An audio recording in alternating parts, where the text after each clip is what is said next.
Hi YouTube, wanted to do a quick video on raising rabbits for meat and encourage anyone out there who hasn't done it yet to get some. It's a pretty, well, really inexpensive meat that's really good for you. They don't take much work, they don't take much money, and you get a lot of meat out of them. So here are just some basic things. What we have here is a New Zealand cross. The little buck there is brown, and then the two white females. And you can breed them at 6 to 8 months old, depending on their size and, you know, what time of year it is. It takes them 31 days to have their babies, and you can have up to 12 babies in one litter.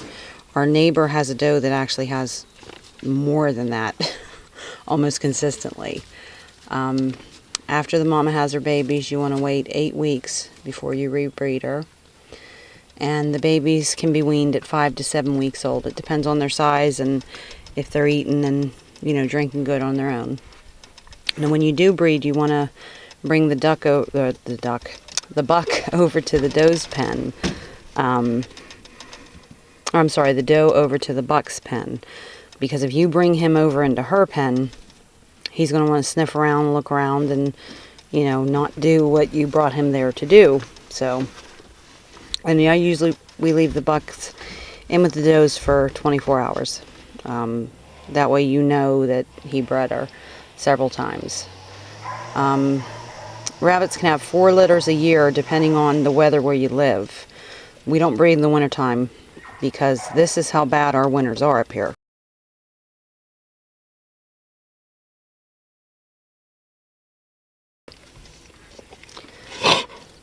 Now, two butchered rabbits can feed 5 or more people dinner. And I have several recipes that makes that meat stretch really far. And I'll post those next year when we're butchering. The feeder and water they have, the little feeder and water thing, is inexpensive. I mean, it's not like with, you know, larger livestock where you gotta spend a lot of money on the stuff. I think it's maybe $3 or $4 for the feeder, a couple dollars for the water. And the feed is also cheap. You can get it maybe like $13 to $15 a bag. And they eat a good bit, it seems, for their size, but 50-pound bag will last quite a while, even with 3 rabbits. The one thing you want to do is make sure that the mama bunnies are tame. That, you know, you can reach in there and pet her and move your hand around her cage and it's not going to freak her out, because the mama rabbits will eat the babies. If they perceive danger, real or unreal, they think those babies are in danger, they'll eat them. So, at least with the mamas, you want to make sure that you can pet them and move around them and they're not going to freak out. Now, these ones haven't been separated yet. You want to make sure the females and males are separated by at least 4 months old. Or you can separate them as soon as they're weaned, it doesn't matter. But the hutch here that we have, he just took the wire that has real small squares. The smaller the better. I mean, you want it big enough so that their waist can drop through, but the smaller it is, the easier it is on their feet. And he just hooked it on to the doe's barn, and they'll each have their own cage here. And then he's going to put another one up that's the same length but divided in half for us to keep the males and females until they're butcher weight. And you want to butcher them around 3 months old.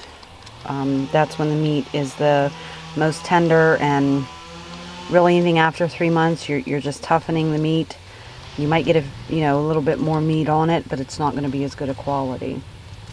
Now, the mamas will need a nesting box, and you can just Google that online. A couple pieces of, cut a plywood up in a couple pieces, put that together. If you live in an area where there's bad winters, you may want to put a box in each cage, just for them to get into in wintertime. You do not want them to get wet, whether from rain or snow. because it will kill them. So you see ours is completely enclosed all the way around except for the bottom and this wire on the top. And if we get bad snowstorms this winter, we'll probably drape a piece of cloth or tarp or anything over the front to prevent snow from blowing in.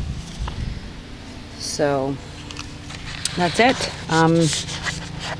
You know, as long as you keep them wet and keep them with water and food. Oh, and in summertime, you can take water bottles, 2-liter pop bottles or whatever, put them in your freezer and give them a bottle full of ice in the summer, and that'll help keep them cool. They'll cuddle up to it. I've even seen them laying on top of it. You don't want them to overheat. You don't want them to get wet. Those are the two main things to worry about. Make sure they have plenty of water and food.